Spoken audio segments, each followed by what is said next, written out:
प्यारे साथियों, मैंने कहा था 1000 प्रश्नों की बहुत ही शानदार प्रश्नोत्तरी जो आपके गागर में सागर का काम करने वाली अल्टीमेट क्वेश्चन इससे जो 1000 वाली प्रश्नों के अंदर लिए गए हैं। प्यारे दोस्तों, राजस्थान जीके के जो 1000 प्रश्नों का दूसरा पार्ट जिसके अंदर मैं आपके लेकर आया हूँ 50 महत्वपूर्ण प्रश्न जो आपके इस एग्ज़ाम के लिए बहुत ही ज़्यादा ज़रूरी हो जाते हैं। तो इससे पहले मैंने एक वीडियो करवा दिया था, उसका थंबनेल आप देख सकते हैं। और उसी बीच दूसरा पार्ट आपके स्पेशली CET एग्ज़ाम को मद्देनज़र रखते हुए लिया गया है और यहाँ से आने की प्रबल संभावना। वैसे तो पिछले एग्ज़ाम्स के अंदर आए हुए क्वेश्चन है, PDF आपने देख ली होगी। PDF इसे मैं डालता रहता हूँ। टेलीग्राम पे जुड़ जाइएगा, टेलीग्राम पे से, और इसके अलावा यूट्यूब से जुड़े और आप सब्सक्राइब कर लीजिएगा। और इसके साथ साथ फेसबुक पेज को फॉलो। व्हाट्सअप से जो विद्यार्थी नहीं जुड़े हैं तो मुझे व्हाट्सअप पे मैसेज कर देना अपना नाम और जो सिटी भेज कर। चलिए, ज़्यादा वक्त को ख़राब नहीं करते हुए आज का पहला प्रश्न आपकी मोबाइल स्क्रीन पे कुछ इस तरीके से आ रहा है। ये लीजिएगा, किशनगढ़ शैली का प्रसिद्ध चित्रकार, मोस्ट इम्पोर्टेंट है, किशनगढ़ शैली का प्रसिद्ध जो चित्रकार है वो कौन है? तो नागरीदास बिल्कुल करेक्ट रहेगा, नागरीदास इम्पोर्टेंट है। उसके बाद किस दिन गाय के बछड़े सहित पूजा की जाती है? बच्छ बारस के दिन। कब? बच्छ बारस।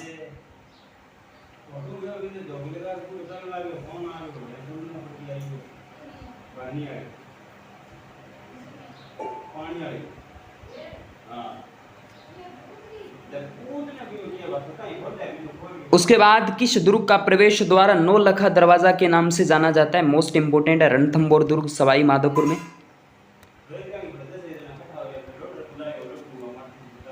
उसके बाद कौन सा दुर्ग सोनारगढ़ दुर्ग के नाम से जाना जाता है? तो जैसलमेर का दुर्ग मोस्ट इंपोर्टेंट है। किस दुर्ग में औरंगजेब द्वारा निर्मित मिठे शाह की दरगाह स्थित है? गागरोन दुर्ग झालावाड़ के अंदर है, मोस्ट इंपोर्टेंट है। उसके बाद किस दुर्ग में हॉल ऑफ हीरोज देवताओं की साल स्थित है? तो मंडोर पड़ता है जोधपुर में। उसके बाद किस शासक को मेवाड़ के 32 दुर्गों के निर्माण का श्रेय दिया जाता है? तो महाराणा कुंभा मोस्ट इंपोर्टेंट रहेगा। उसके बाद किस शास्त्रीय नृत्य की उत्पत्ति का संबंध राजस्थान से है? तो कथक नृत्य मोस्ट रहेगा।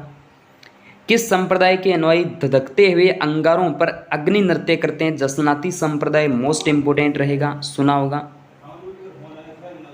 उसके बाद किसने जैसलमेर में 5 पटुआ हवेलियां जो है इनका निर्माण करवाया था? मेरे दोस्त गुमान चंद बाफना मोस्ट इंपोर्टेंट है। 5 पटुआ जो हवेलियां उनका निर्माण जो है करवाया जाता है।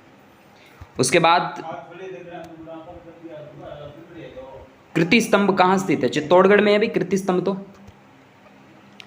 कुचामन दुर्ग किस किले में स्थित है? मोस्ट इंपोर्टेंट, कुचामन दुर्ग डीडवाना कुचामन के अंदर है, बिल्कुल करेक्ट रहेगा।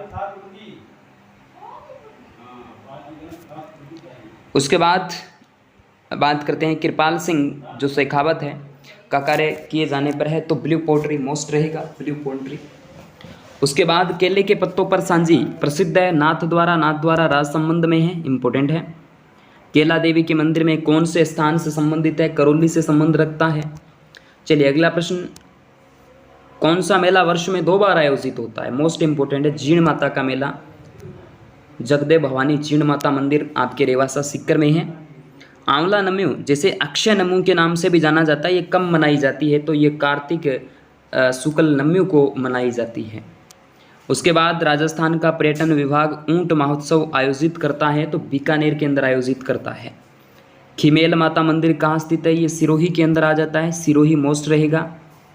उसके बाद बात करते हैं जालिम सिंह की हवेली स्थित है, तो ये झालरापाटन झालावाड़ में स्थित है। उसके बाद बम नृत्य किस स्थान से संबंधित है? तो बम नृत्य राजस्थान में आपका आ जाता है भरतपुर से। बेंगटी किस संत का पवित्र स्थल है? हड़बू जी हरदम हाजिर गांव बेंगटी माई। मेमंद आभूषण पहना जाता है, मेमंद सिर का आभूषण है भाई, सिर का है। उसके बाद मोकल जी का मंदिर के नाम से जाना जाता है, मोकल जी का मंदिर जो है दोस्तों समधिदेश्वर प्रसाद के नाम से जाना जाता है।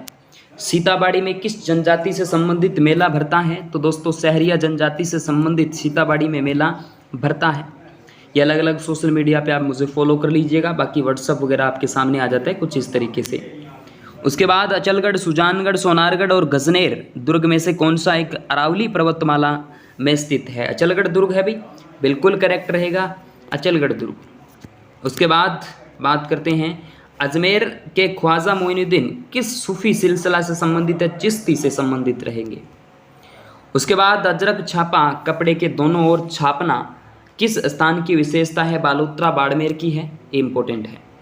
अल्बर्ट हॉल कहाँ स्थित है, जयपुर में है सर, जयपुर में है, कोई बताने की आवश्यकता नहीं है। सफ़ेद मेमने और पत्तों की बिरादरी किस उपन्यासकार की रचनाएं हैं, मणि मधुकर, मोस्ट इंपॉर्टेंट है मेरे दोस्त, मणि मधुकर रट लेना। उसके बाद कजली तीज मनाई जाती है, बूंदी की कजली तीज बड़ी फेमस है, बड़ी प्रसिद्ध है, जयपुर की भी आ जाती है वैसे तीज तो प्रसिद्ध। ऊंट उत्सव का आयोजन कब और कहाँ होता है, बीकानेर में होता है ऊंट उत्सव का आयोजन, याद रखना। उसके बाद ऊंट की खाल पर चित्रांकन किस शैली की विशेषता है, तो बीकानेर शैली की विशेषता रहेगी उस्ता कला। ऊंटों के देवता पाबूजी है तो ऊंटों की देवी कमेंट में बताएंगे या मैं बता दूं सर, आप बता दो, ऊंटों की देवी रूपा देवी है। उसके बाद बात करते हैं कटराथल किस किले का एक भाग है दोस्तों, कुंभलगढ़ का है, याद रखना। कपिल धारा तीर्थ जो है राजस्थान के 12 में स्थित है, याद रखना। कपिल मुनि ने तपस्या की थी, कोलायत बीकानेर में की थी। उसके बाद अगला जो प्रश्न आपके सामने, कवि श्यामल दास के अनुसार मेवाड़ के 84 में से 32 दुर्गों का जो निर्माण है वो किसने करवाया था दोस्तों, 32 दुर्गों का निर्माण जो है करवाया था किसने, महाराणा कुंभा ने। उसके बाद कामड़ जाति की जो महिलाएं हैं वो कौन सा नृत्य करती है, 13 ताली नृत्य। कार्तिक महीने में चंद्रभागा जो पशु मेला है वो आयोजित होता है, तो झालरापाटन झालावाड़ में है। बागड़ी भाषा में बणवेश्वर का अर्थ जो है वो डेल्टा का स्वामी माना जाता है।